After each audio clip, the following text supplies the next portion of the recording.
Hello students, welcome to Shiny Max. 10ஆம் வகுப்பு எடுத்துக்காட்டு 2.11 பார்க்கலாம். 70,004 மற்றும் 778 ஆகிய எண்களை 7ஆல் வகுக்க கிடைக்கும் மீதியை காண்க. அதாவது இந்த ரெண்டு எண்களை 7ஆல் வகுக்கும் போது கிடைக்கக்கூடிய மீதி என்னன்னு கேட்குறாங்க. சரிங்களா? ஃபஸ்ட்டு 70,004 இதை சால்வ் பண்ணலாம்.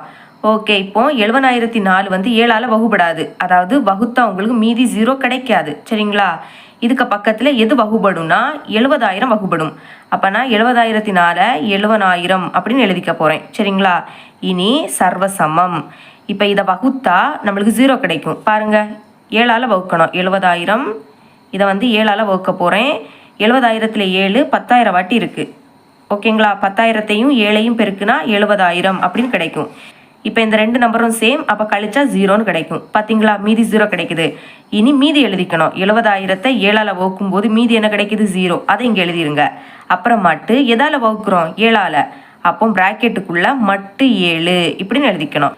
எதால் வகுக்கிறோமோ அதை ப்ராக்கெட்டுக்குள்ளே மட்டு 7ன்னு எழுதிக்கணும். இப்போ 70,000த்துக்கு கூட எதை கூட்டுனா நம்மளுக்கு கொஸ்டினில் தந்திருக்க 70,004 கிடைக்கும்னு பார்க்கணும். எதை கூட்டினா 4 கூட்டினாலே கிடைக்கும். அப்போ எழுதிக்கலாம் 70,000 கூட்டல் 4. அடுத்த சர்வசமம்.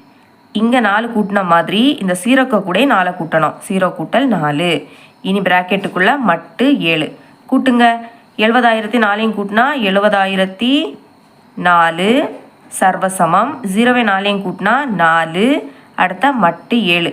இதோட மீனிங் என்னென்னா 70,004 7ஆல் வகுக்கும்போது மீதி 4 கிடைக்கும்.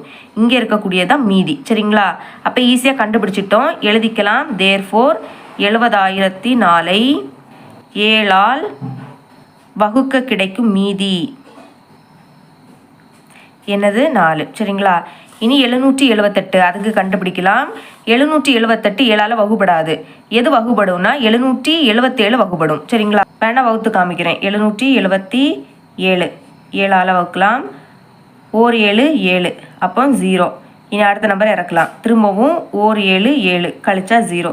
இனி அடுத்த நம்பர் 7 திரும்பவும் 7 7 கழிச்சா 0. அப்போ மீதி என்ன கிடைக்குது? 0.